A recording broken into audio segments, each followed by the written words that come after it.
नमस्कार बच्चों हम कर रहे हैं रिवीजन UT1 के लिए। और हमने इससे प्रीवियस जो चैप्टर देखा था रोम एम्पायर वाला, तो उसका जितना पार्ट आपने अभी तक स्टडी हमने किया है about Roman empire, you will find the questions among that. इसमें स्पेशली जो क्वेश्चंस होंगे आपके किस पर्टिकुलर इरा में डेवलप हुआ, कहाँ पे उनका जो एम्पायर था वो स्प्रेड था, and all about the emperor and their victories. वो सारे जो माइन्यूट पॉइंट्स हैं आपको रिकॉल करने हैं, रिमेंबर करने हैं। सो अभी हम रिवीजन कर रहे हैं चैप्टर 2 का, क्योंकि चैप्टर 1 हमारे जो सिलेबस है उसमें से डिलीट हो गया है। So the chapter 2 and the few part of chapter 3 will come in exam, that is MCQ based. So let's see like city life and writing. अब यहाँ पे हम बात कर रहे हैं रिवीजन की, और रिवीजन हम करेंगे मेसोपोटामिया। मेसोपोटामिया के बारे में हमने पहले देखा था कि कैसे मेसोपोटामिया डेवलप हुआ, वहाँ के लोग कैसे क्या ऑक्यूपेशन कर रहे थे, and how they were involve in so much productive work as well as they were doing so many other tasks also, and we have studied about the architecture and so many other things. तो ये सारी चीज़ें हमने उस chapter में study करा था। और अब हम आज क्या करेंगे, हम उनके कुछ टॉपिक्स को हाईलाइट करेंगे जो कि हमें रिमेंबर होने चाहिए, और those can be beneficial as the part of 1 mark question. Let's see Mesopotamia क्या है। ये is Iraq of modern time. अब हम कहेंगे कि पुराने ज़माने का, ओल्ड एंशिएंट टाइम का मेसोपोटामिया क्या है। तो अभी का जो इराक है that is the Mesopotamia. Now coming to next, what is that? That is the Greek word. Greek word है ये, और इसका मतलब क्या होता है? Land between 2 reverse. और 2 रिवर कौन सी है? टिग्रिस एंड फरात। 2 नदियों के बीच में जो लैंड है दैट इज कॉल्ड मेसोपोटामिया। और ये वर्ड कौन सा है? ग्रीक वर्ड है। तो हम इसका मीनिंग देखेंगे। तो मेसोपोटामिया फिलहाल अभी कहाँ है? At present it is at Iraq of the modern times, and the Greek word land between the 2 rivers Tigris and फरात। Now come to the next, Mesopotamian civil code also called Sumerian civilization. अब civilization जो है Mesopotamia का, that is also called Sumerian civilization. Mesopotamian civilization को हम Sumerian civilisation भी कहते हैं, बिकॉज इसका जो लोअर पार्ट था उसमें सुमेरियन जो कल्चर था that was going to be develop, so it is also called the Sumerian civilisation. तो एक बार फिर रिकॉल करेंगे, मेसोपोटामिया क्या है? That is the land between 2 rivers. कौन सी है? टिग्रिस एंड फरात, and it is the Greek word. Then we studied कि इसको हम और क्या कहते हैं? We call it Sumerian civilisation also. So हमने we have just seen that various sort of cities were develop. Cities कैसे? कुछ रिलीजियस सेंटर्स के जो सराउंडिंग में हो रही थी, या कुछ आपकी कमर्शियल सिटीज़ थी, कुछ रॉयल सिटीज़ थी, अलग अलग तरह की सिटीज़ थी, अलग अलग एरियाज में डेवलप हो रही थी। तो 3 मेन थी आपकी, रिलीजियस, कमर्शियल एंड रॉयल। तो if anybody is asking what sort of cities developed eight Mesopotamia, that will be religious, commercial and royal. 3 sort of cities developed there at the place of Mesopotamia. So we can see like कि here we can find what sort of crops were grown there. अब जब cities develop हुई तो cities के development के लिए वहाँ पे किस तरह का agriculture या what sort of occupation was developing there. So for that we will see किस तरह की जो क्रॉप्स थी डेवलप हो रही थी। Wheat, barley, peas and lentil were main crops grown in Mesopotamia. कौन कौन सी थी आपकी? वीट था, बार्ले था, पीस था, लेंटल था। They were the main crops that were grown in Mesopotamia, जो कि मेसोपोटामिया में ग्रो हो रही थी। तो these were the main things of that time. Then we will see about the prominent cities. अगर आज हम कहते हैं कि what are the main cities of Rajasthan, तो हम बात जयपुर की करेंगे, उदयपुर की करेंगे, हम बात जोधपुर की करेंगे। तो हम बड़ी बड़ी सिटीज़ का नाम लेंगे। तो वैसे ही वहाँ पे, कहाँ पे? मेसोपोटामिया में मेन सिटीज़ कौन कौन सी थी आपकी? तो आप देखिए, उर था, मारी था, किश था, लेगेश था, उरुक था। ये प्रोमिनेंट सिटीज़ के नाम से जाना गया। मारी के पैलेस के बारे में हमने पढ़ा था इसमें कि what a huge palace was there, जिसमें बहुत सारे रूम्स हुआ करते थे, and the plenty of things were there. तो वहाँ के जो राजा थे जिमरिन, उनकी स्टोरी भी हमने देखी थी इसमें। So various sort of important cities were developed there. और वुमेन का स्टेटस अगर देखते हैं कि फीमेल की पोजीशन क्या थी, they were enjoying the equal status rather than before, कि जो फीमेल्स थी वो एक इक्वल स्टेटस को एंजॉय कर रही थी पहले की बजाय। तो we can see now this sort of things were developed there and how the people were surviving and how the condition of females were improved at the time that they were enjoying the equal rights. So we have talked about the cities, we have talked about the main cross, we have talked about the females also. Now we will talk about the slaves. Slaves कौन कौन से थे? वार के prisoner, युद्ध बंदी, जो वार में बंदी बना के लाए गए, they were called slaves. Children sold by their parents.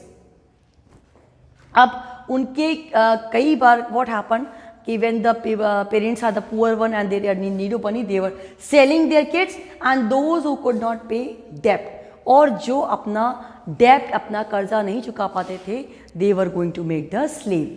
So अब यहाँ पे 3 classes थी, हम कहते हैं every society is having so many classes, कुछ rich होते हैं, poor होते हैं, middle class होते हैं। तो here we can see 3 classes were there, upper, middle and lower।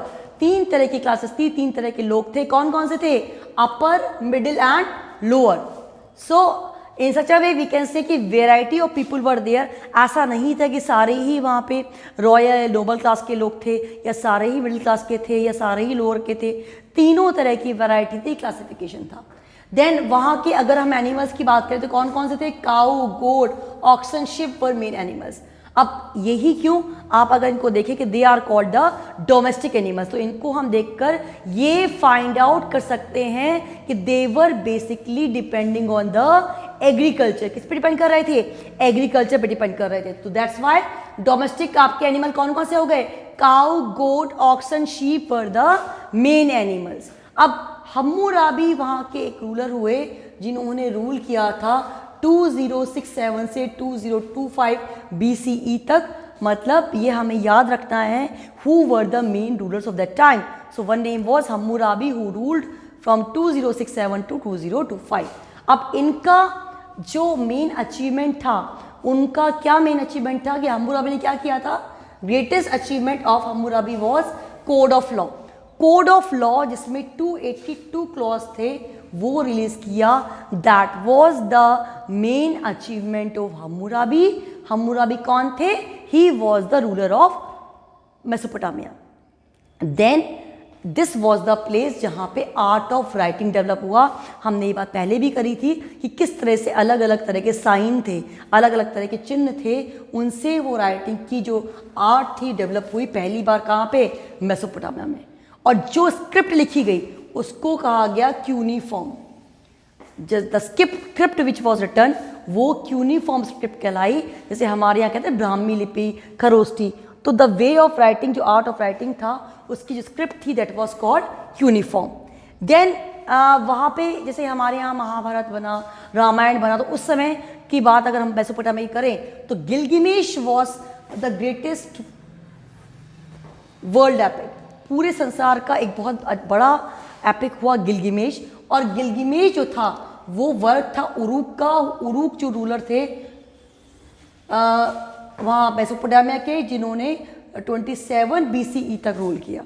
तो उरूक का वर्क था गिलगिमेश, जो कि वर्ल्ड का एक बहुत फेमस एपिक था, महाकाव्य था। तो इसको आप बिल्कुल याद करें, इट्स वेरी इंपॉर्टेंट। गिलगिमेश क्या था? Then Mesopotamian took deep interest in maths. अब मैथमेटिक्स में उन्होंने 60 इंपॉर्टेंट नंबर दिए न्यूमरल्स में। So it is the great achievement. उन्होंने कैलकुलेशन को बताया। उन्होंने बताया कि जो डेज हैं वो 24 आवर डिवाइड होते हैं। 1 hour is equal to 60 minutes, 1 minute is equal to 60 seconds. ये सारे डिविजन्स, और इसके अलावा 1 week is equal to 7 days, ये सारे जो डिविजन्स थे, these are the particular achievements of Mesopotamia जिन्होंने दिया। बेबीलोन जो था the particular city, it was a very important city of that time. उस समय जो थे बहुत सारे टेम्पल भी मिले which were having various gods and goddesses. पर टेम्पल में पूजा के साथ साथ besides the religious work they were having the several other work of entertainment, कई सारे एंटरटेनमेंट के वर्क भी हुआ करते थे, जैसे वहाँ पे कई प्रोग्राम्स वगैरह जो हुआ करते थे, that were the place in temple. So this is the overall look of the chapter which is the writing city life. हमने क्या पढ़ा है कि मेसोपोटामिया क्या है, that is the Iraq of modern time. And what is the language? That is the Greek word, and it is the land between the two rivers, that is Tigris and Farat. Mesopotamian civil code is also called Sumerian civil code भी कहते हैं इसको. अब यहाँ पे cities कौन कौन सी हुई? Religious हो गई, commercial हो गई, royal हो गई. Then if we are talking about the crops, which were the main crops? Wheat, barley, peas, lentil were the main crops grown in Mesopotamia. And if we are talking about the city, main cities, Ur, Mari, Kish, Lagash, Uruk और prominent cities थी. अब women का status क्या हो गया था? Equal हो गया था. स्लेव्स के 3 टाइप्स कौन से थे? Those were war prisoners, children sold by the parents and those who could not pay the debt. these 3 types of slaves were sustaining there. And then coming to 3 classes. 3 class कौन कौन से थे? Upper, middle and lower class. कौन कौन से जानवर थे? Cow, goat, oxen, sheep were the main animals. Hammurabi जो थे वहाँ के मेन रूलर थे, who ruled from 2067 to 2025 BC. If we are talking to great achievement about Hammurabi ने क्या किया था? कोड ऑफ लॉ, जिसके 282 कोड्स थे. ये आपको याद करना है. First develop art of writing, पहली बार आर्ट ऑफ राइटिंग कहाँ डेवलप हुई थी? That was in Mesopotamia. And the script which was used, that was the cuneiform. Gilgamesh was the greatest world epic. Gilgamesh was the work of Uruk, who ruled in 27 BC. And it was having the great interest किसका? Mesopotamia का in mathematics. So they have given the 60 important numbers. Babylonia played an important role in history of Mesopotamia, and temples of god and goddesses were there, and people were worshipping there, as well as they were having the important center of entertainment. So this is the broad view of the chapter. Still आपको पूरा chapter properly read करना है बच्चों. MCQ means you have to read the chapter deeply. आपको properly line to line chapter को read करके उसे समझना है, because history contains the questions about the years की in which year what happen and who was the ruler at that time and what was that called and what was the main specialty of that time. तो अब यहाँ देखिए question कैसे बन सकते हैं कि मेसोपोटामिया क्या है? Land between the 2 rivers. कौन सा वर्ड है ये? Greek word. And 2 rivers were Tigris and फरात. मेसोपोटामियन सिविलाइजेशन को क्या कहते हैं हम? सुमेरियन कहते हैं. Then how many types of cities were developed there? Religious, commercial and royal.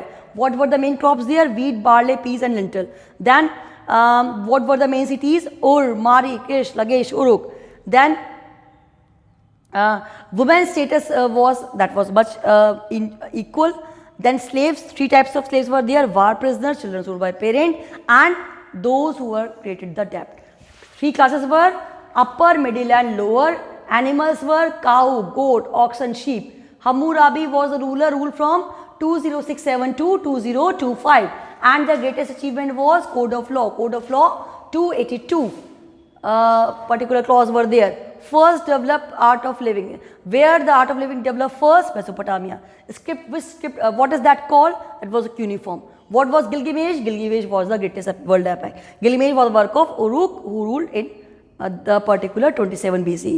Then Mesopotamian took deep interest in what subject? That is mathematics. What was Babylon? The important particular center at the particular time of Mesopotamia. What were temples? The place of worship as well as the place of entertainment. So every particular line is having the question.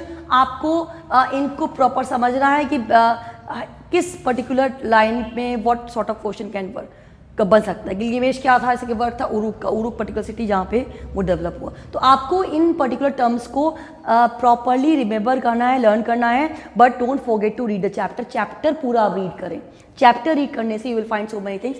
Specially in history the question is coming from in which year what happen. That time line you have to remember. आपको time line proper remember करनी है.